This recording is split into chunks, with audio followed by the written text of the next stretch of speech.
So make sure you guys share all of this with me. That was our last resistor bank. If you don't, you can just say resistor combinations or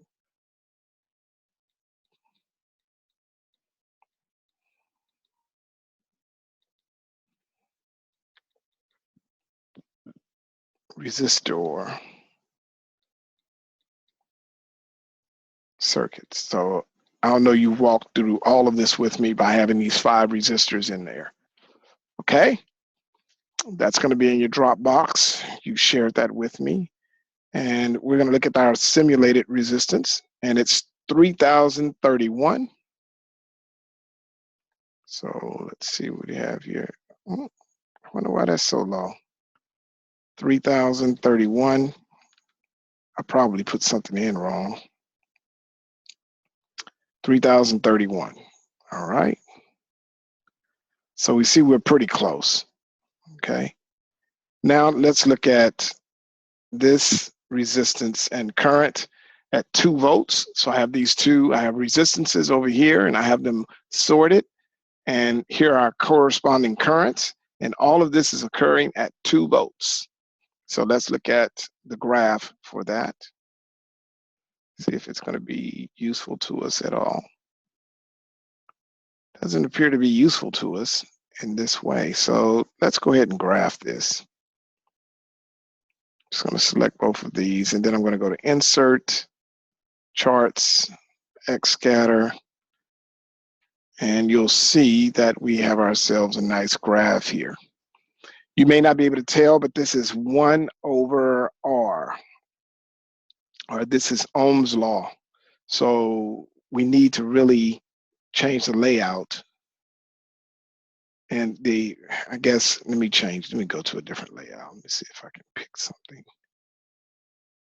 different. So we have axis titles and all of that stuff. So remember on on this axis, we have resistance. So this is resistance.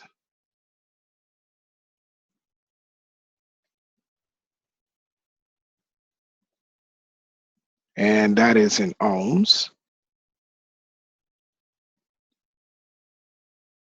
And then on this one, we have, what's that, current? And this is in amps.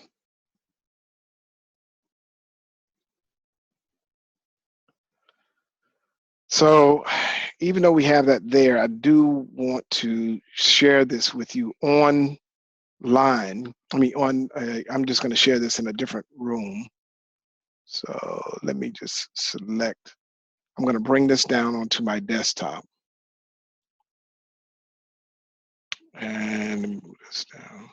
Let me just back out of this.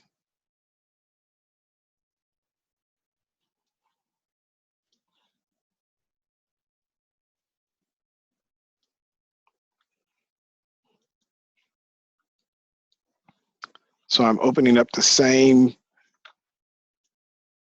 resistance calculator, but I'm doing it on the desktop because there's just some things that you cannot see.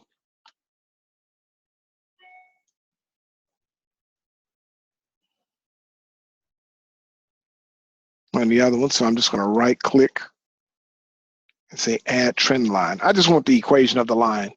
I know that it's not linear and it's not exponential. If I click on exponential, you'll see that the fit is not good. Logarithmic is just going to give me, it's not good on that one either. But let's go to polynomial, no good. But if I go to power, you'll see that it fits fairly good. Just going to display the equation on the chart, move this equation up. And as you can see, we have y is equal to 2, essentially 2, that's our 2 volts over X. X is our resistance. Y is our current. So current is equal to volts over resistance, because that X to the 1 power, negative 1 power is just resistance. You guys submit this, please. And just to show you what I'm saying here, this is Y. Let me do this. Y is equal to essentially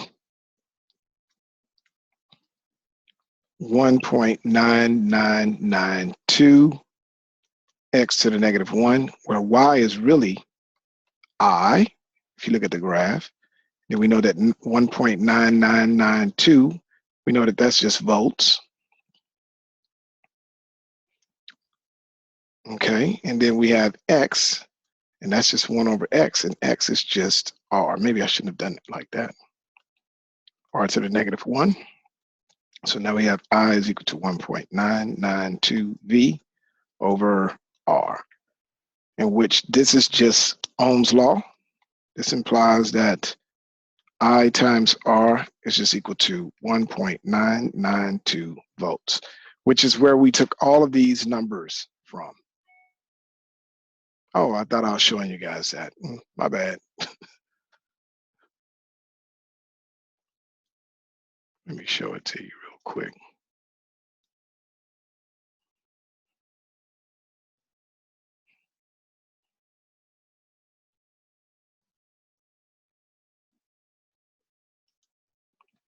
So you'll see here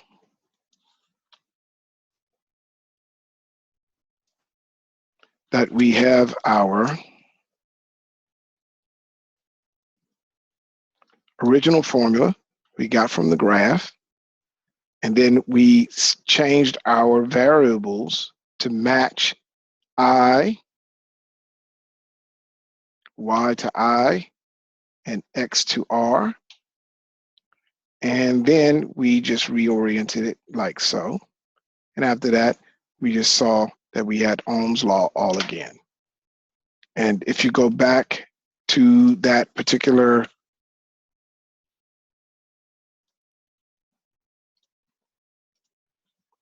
shell here, or if you go back to this, you'll see that as the resistance increases, what happens to the current?